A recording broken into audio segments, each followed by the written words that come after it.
Welcome to the Reinventing Transport Show, the international podcast that helps you push for better urban mobility and better cities.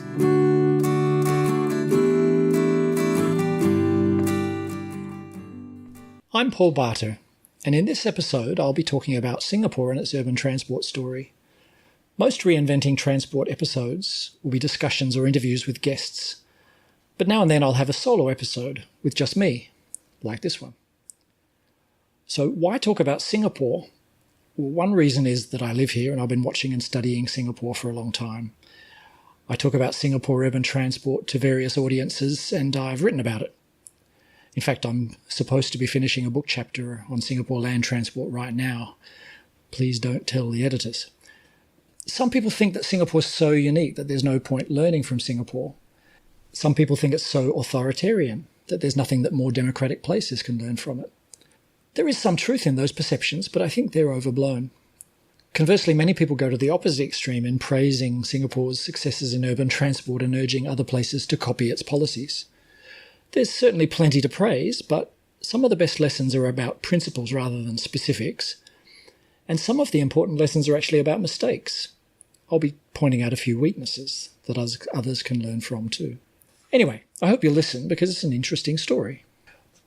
I'll be talking about some big changes that Singapore made in the mid-1970s and the events that led up to them. But then I'll focus a lot on recent events and policies from the 1990s onwards. I'll talk a little bit about a hiccup that took place in the 2000s and a change of course at the end of that decade, which is still playing out now in some fascinating dilemmas. Let's start with some big events in the mid-1970s and some background to those events. The situation by the late 1960s was rather grim. There were problems with the bus system, and they were becoming very serious. I'll talk about them in a minute. But some of the other problems were actually problems of success. Singapore had been successfully industrialising during the 1960s in the post-colonial period, and the new government had been focusing on export-oriented industrialisation and public housing. But the old master plan was out of date, and it was increasingly just being ignored. And so there were increasing distances for commuting, and rising prosperity meant rising vehicle ownership. And with the deteriorating bus system, transport was becoming a crisis. Before I go on, let me go into some background of why the bus system was in such a terrible state by the late 1960s. To do that, I'll go right back to the 1930s. Singapore had a trolley bus system at that time run by a private company under a franchise. And those trolley buses had replaced an earlier tram system, which ran from 1905 to 1926.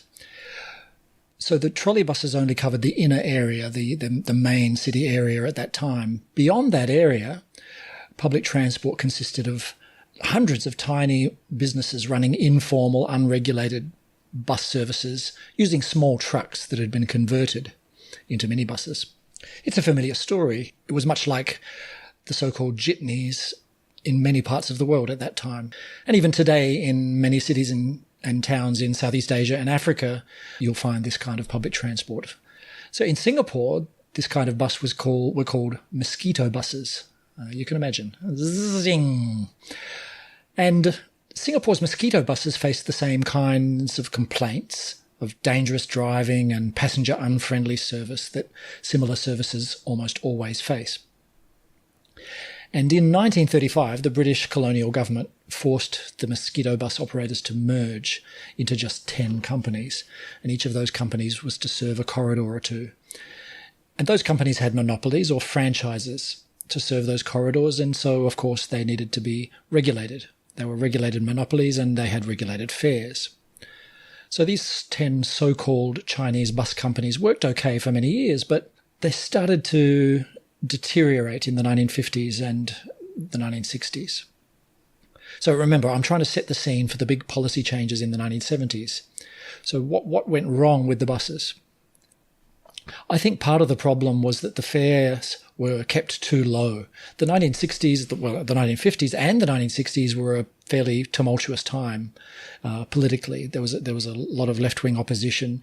Neither the colonial government nor the post-colonial government were keen to raise public transport fares in a situation where that might provoke riots in the streets and strikes. From the low rates of investment in new buses that were reported and the high numbers of bus breakdowns that we read about from that period, it's pretty clear that fares must have been falling behind the levels needed to invest and to have a sustainable service. So along with the traffic congestion and long travel time problems that I mentioned before, these problems prompted the Singapore government to ask for help from the United Nations. UNDP sent consultants in the late 1960s, and they had what was called the state and city planning process, which led to the 1971 concept plan. This concept plan in 1971 was really important. It set the scene for urban planning and transport policy in Singapore for many decades. So some key things from this 1971 concept plan. It recognised the space efficiency was a really key priority for Singapore, and that car-based transport was space inefficient. And so it faced up to the challenge that allowing a car-dominated transport system just was not an option for somewhere like Singapore as it was growing rapidly. And so it recommended constraining traffic demand. It called for a transit-oriented metropolitan strategy, although there were some expressways as well. Somewhat surprisingly, the government acted quickly on these suggestions, which raises a question: why was the Singapore government willing and able to act on fairly politically difficult recommendations, such as the ones coming out of this concept plan? I think there's several reasons. One is that the space constraints of being a small city-state focused minds, and so they realised they just had to face up to this. Of course, it helped that political opposition had been suppressed in Singapore from the mid-1960s. But please don't think that the Singapore system was totalitarian. The government here has always had to pay attention to public opinion in its actions. So the Singapore government wasn't motivated by sustainable transport or green transport. It was highly focused on getting a space-efficient urban transport system. But it turns out that a space-efficient transport system is quite a sustainable transport system. So in the aftermath of this concept plan, the 1971 concept plan, the Singapore government took some big decisions. And one of those was to increase vehicle taxes. So first of all, import duty was increased, then something called the additional registration fee, which had already been introduced at 15%. By 1975, that had been increased to 100%, and it was later increased even more. Secondly, Singapore introduced the world's first congestion charging system. So it had a cordon around the city centre, and it called this the Area License Scheme, ALS. So this was introduced in 1975 as well. So 1975 was a big year for introducing restrictions and extra costs for driving cars. And sometimes people think that Singapore was able to do that, to be so tough on cars, because public transport system was excellent. But as I've said, in the late 1960s, buses were terrible. The bus system was in dire straits. And this situation continued into the early 1970s. So how did Singapore manage to turn things around? The whole strategy depended on improving public transport. There were plans for urban rail in the concept plan, but there was no urban rail yet, and those plans were at a very early stage. MRT, the Mass Rapid Transit System, didn't actually start until 1987. So in the early 70s, it was extremely urgent to improve the buses, since the government had made plans to start to restrict traffic. The official story is that after forcing a merger of those 10 companies into just 3 in 1970, and then just one company in 1973, didn't work. So after that, there was an injection of civil servants into the one company, SBS, Singapore Bus Service. Civil servants were injected as managers. And the story is that did the trick, together with a few other things, such as provision of bus lanes and some capital injection to buy new buses and to fix the old ones. And I mean, that official story is true up to a point, but I think the really key reasons that these changes resulted in lasting improvements to the bus system in Singapore is that it actually prompted a change in the bus regulation regime, in fact. It prompted the government to take much more responsibility. They were desperate. They had to take responsibility for the bus system. So even though SBS was still a private company, now the government was putting civil servants in there, and it was a make or break situation. Presumably behind the scenes, maybe they threatened the owners that it's either that or nationalisation. The government now could see the books. They knew the costs and the revenues of the company. And they realised that things were in dire straits, hence, I guess, the capital injection. But in the longer run, I think the government now was in a much better position to have a much more balanced approach to regulating fares. You remember I said that in the 50s and 60s, almost certainly both colonial and post-colonial governments had overdone it and kept the fares too low. This is a common story around the world. Many of you will be familiar with this kind of story. So now the government was paying much more attention to costs for the company, not just costs for customers. And so future fare adjustments were probably not so harsh. This was ad hoc in 1974, but it gradually became formalised over the next 10 years as the government put in place a formal regulatory system for the new bus arrangements. I call the old arrangements a passive franchises system. The government was regulating the fares but not really keeping an eye on service levels, and the fare regulation was imbalanced. The new system I would describe as a well-regulated franchises arrangement, with a much more balanced approach to fare regulation and much more attention to service levels.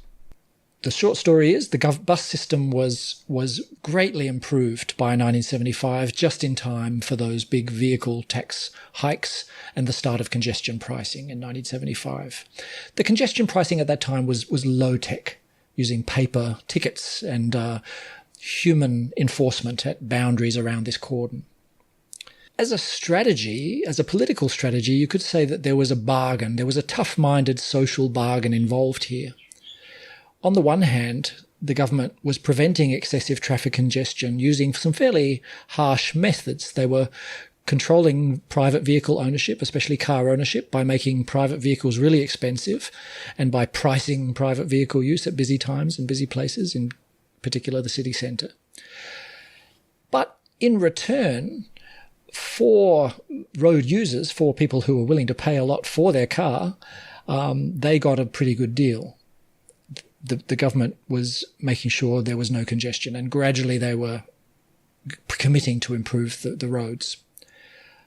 But for everyone else, they committed to gradually improving public transport. It was nothing fancy. It was not luxurious, but a basic functional alternative was created. Now, I need to say this was never popular, but at least enough was done to make it not too unacceptably unpopular either. And it generally achieved its objectives, and it's been, talked about by many observers. There's been various case studies written about this. The growth in car ownership was indeed drastically slowed down. In fact, car ownership per 1,000 people was lower in 1980 than it had been in 1970. The mode share for commuters entering the city centre dropped from 48% by car before all of these changes in the early 70s to 29% by car immediately after in late 1975. And then by 1983, the share of cars entering the city centre was down to 16%. So broadly speaking, Singapore followed this same strategy through the rest of the 1970s, through the 1980s and into the 1990s. In 1998, the area licensing scheme, that congestion pricing cordon, was transformed into the electronic road pricing scheme, ERP, and expanded to more locations, not just the city centre. So the idea of Singapore's congestion pricing, or maybe we should call it decongestion pricing, as Jarrett Walker suggests, is to achieve efficient traffic flows, even at peak times. It's not actually to reduce traffic. The initial ALS did reduce traffic, as I've said, but ERP has a goal of achieving efficient traffic flows.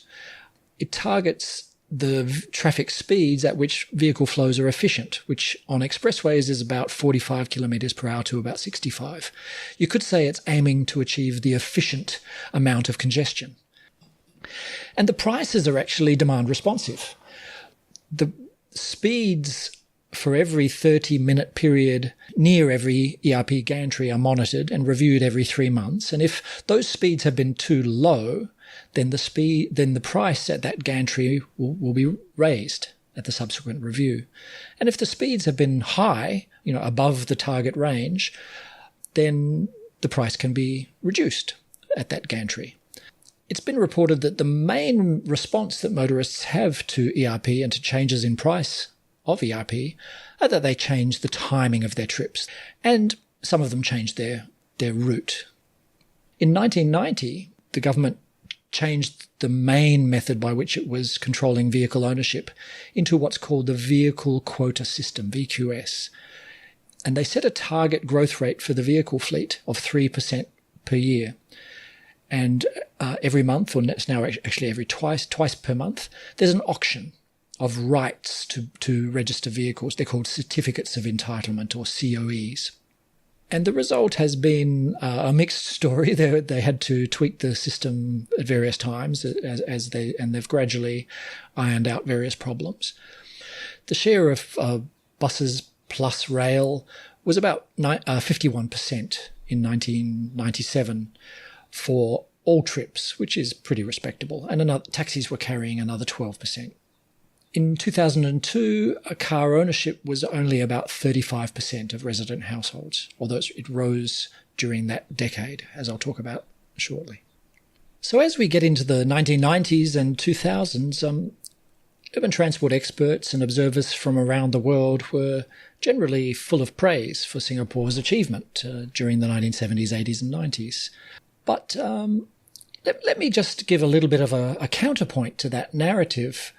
The goals of the approach were framed fairly narrowly. Singapore focused on eliminating congestion, constraining traffic and promoting space-efficient transport, and justified that mainly in terms of economic efficiency, as I said earlier.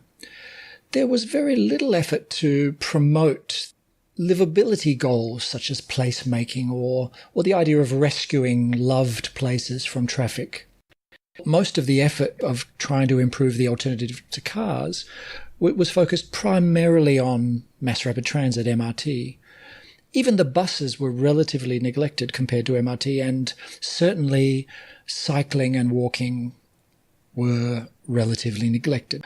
Visitors from places like Europe expecting to come to a place that's a green transport paradise would often express disappointment to find actually quite a lot of large roads with high-speed traffic and rather hostile conditions for walking, and especially for cycling. Since cars had been treated as a luxury with high prices, inadvertently that put cars on a pedestal as something very desirable. And those who did buy cars tended to use them a great deal. They had large sunk costs in their car and they wanted to get their money's worth.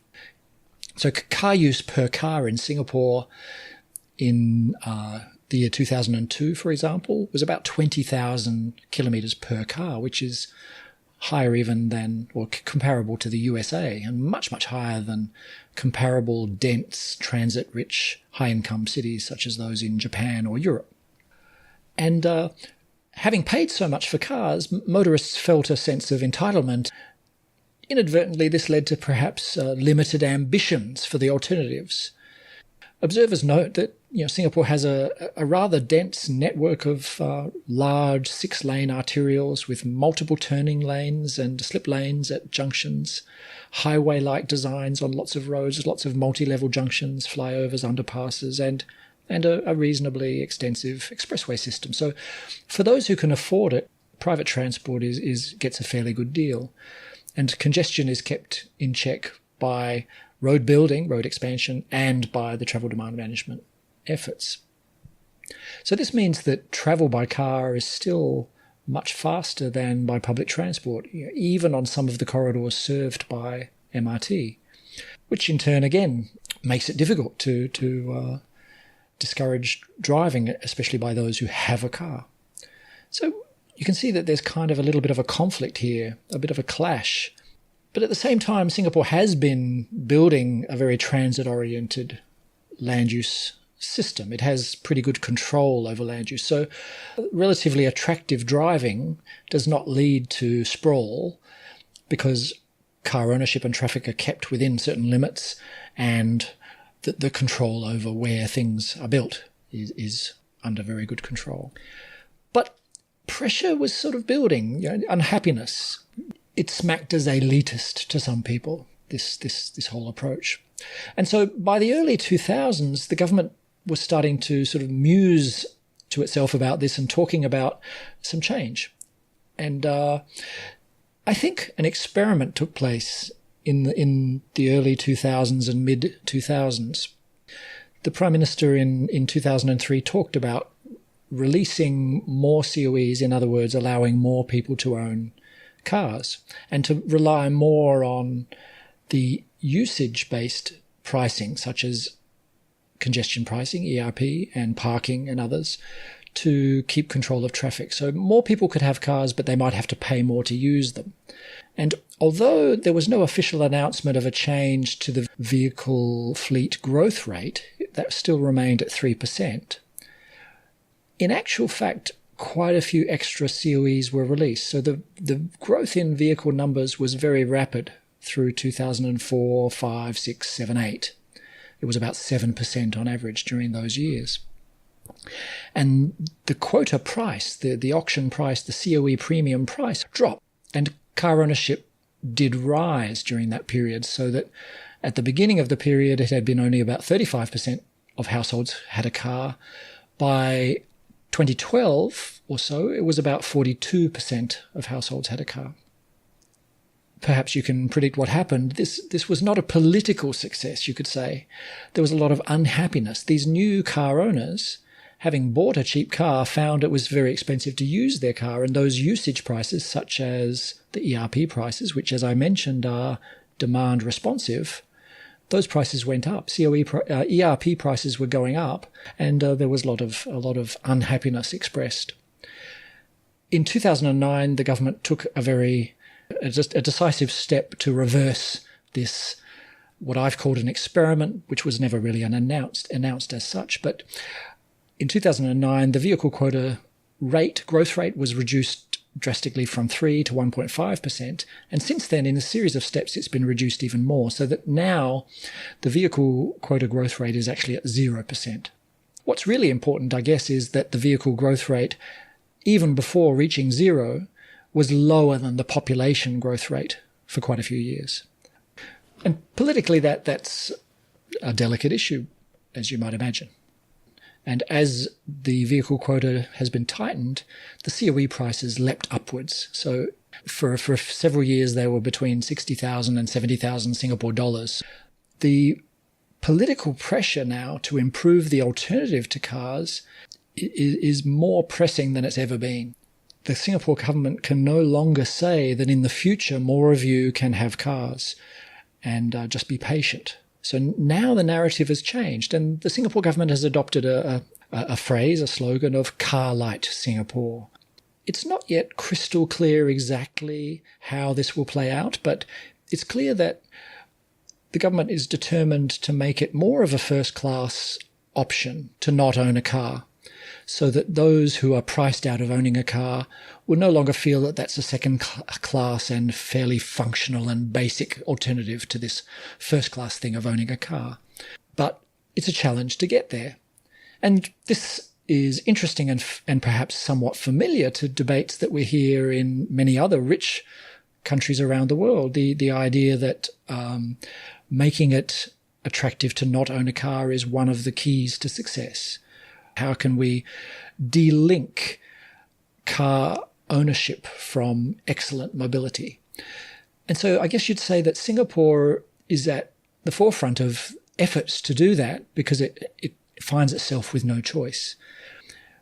Singapore, again, is scrambling perhaps to be extremely innovative and trying very hard to improve alternatives to cars. Some of the signs of this are the arrival of Uber and the local competitor to Uber, Grab, and actually Uber has now departed and there's a bunch of new competitors to Grab arriving, but that's another story.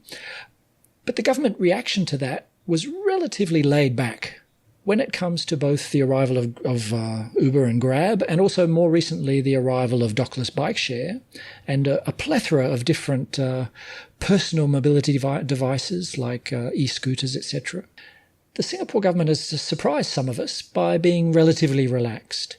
It's taken its time to start to try to work out how to regulate these things. It's now getting around to finding and seeking fairly robust regulation, but I think it's still trying hard not to kill these industries with over-regulation. Time will tell whether they can get that balance right.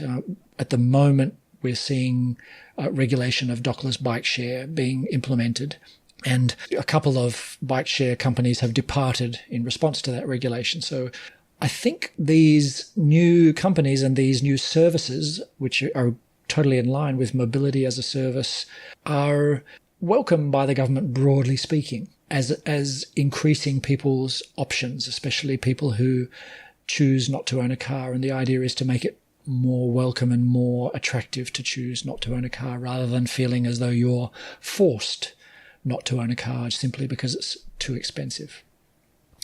But of course, the Singapore government is also continuing with its strategy of making MRT better and better. So there's a huge surge of MRT investment. Surprisingly, we still do see a lot of road investment, and I'm not yet clear on whether that's perhaps some momentum built up in the past. It takes a long time to follow through and finish road projects.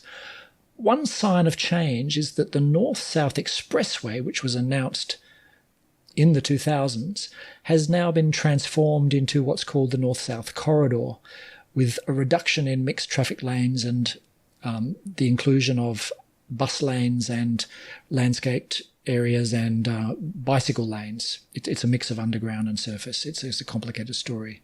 Look it up if you're interested. But maybe that's a sign of some serious change even on the road building side of the equation. It'll be interesting to watch what happens next over the next few years in Singapore, of to what extent can they make this idea of a car-lite Singapore a reality. Singapore is very enthusiastic about automated vehicles and the possibilities from automated vehicles. And it looks like it's making sure to be emphasizing public transport as an application for automated vehicles and not just private transport. It also seems to be very keen to make the smaller automated vehicles primarily robo-cabs or taxi bots, rather than being mainly a private transport option. And if anywhere can achieve that transition towards the shared mobility sort of vision, it is Singapore, where we already have these robust tools of transport demand management, which are absent in many cities. So there already is ERP, which is going to be strengthened next year. It's going to be turned into a positioning-based road pricing, congestion pricing system, where potentially any kilometre of driving could potentially have a price, depending on whether that stretch of road is regularly overused or not. Another change that we've been seeing recently over the last 10 years or so, especially since this change of heart in 2009, is a really serious re-evaluation of bicycles. Now, Singapore is still not building world-class bicycle infrastructure, I would have to say, but it is trying hard to improve, and it is putting money where its mouth is in terms of investing in bicycle infrastructure and facilities and making various changes to the rules. Parking for bicycles is going to be required soon in new developments, for example, and it's begun to seek help. Gale architects, for example, have been helping to design new bicycle infrastructure. Most everyday bicycling in Singapore is on footpaths by ordinary everyday people at very low speeds, which is not ideal. And so the effort here is not so much to provide an alternative to the roads, but to reduce the conflict with pedestrians. Singapore is also making a lot more effort on buses than it used to. It's changed the regulatory approach again. So after about 30 or more years of the well-regulated franchise approach to buses, Singapore has now shifted towards something like a London or Stockholm or Perth or Adelaide approach of contracting out. So during the well-regulated franchise period, the operators themselves could make a lot of the decisions about their own bus routes, and they would just ask permission from the Public Transport Council, the government essentially. But this didn't give the government enough power to improve the bus system. And so since 2008 or 2009, the government has realised it needs to have that power to take more drastic steps to improve the bus system. So now the Land Transport Authority has the authority to plan bus routes, and it's gradually building its expertise to do that. And now we have a competitive tendering system where even foreign companies can compete for tranches of bus routes in Singapore. And the government is the planner of the system. The government has not yet used this power to radically reorganise the bus routes as perhaps I think it should in the future. Singapore has a rather tangled web of bus routes, so that there's lots of duplication, and each bus line, it has a lower frequency, longer headways than I think they should.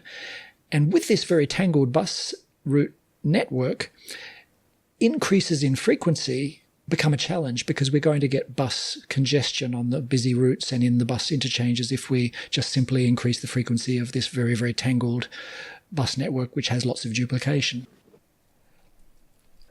We're also seeing some effort on the planning side, some experiments with car-lite urban planning, both in the public housing and in private sector.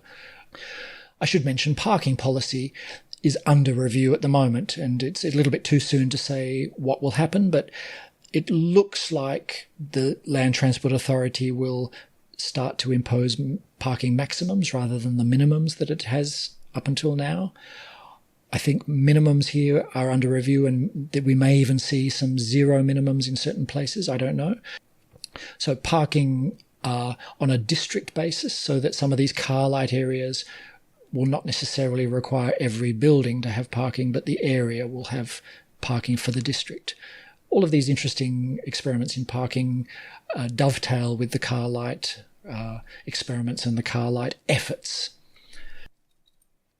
So I hope you've enjoyed my rapid retelling of the Singapore land transport story, with an emphasis on the early days, 1970s and before, and the recent stories since about 2000. I've perhaps skimmed very rapidly through everything in between, but I hope you've enjoyed it, and I hope it was of use somehow to you in your endeavours. Don't forget, you can always go to reinventingtransport.org for more information, to listen to other episodes, to find out how to subscribe, or to leave a comment, suggestion or question. Go to reinventingtransport.org. This has been the Reinventing Transport Show, and I'm Paul Barter. Thanks for listening. Bye for now.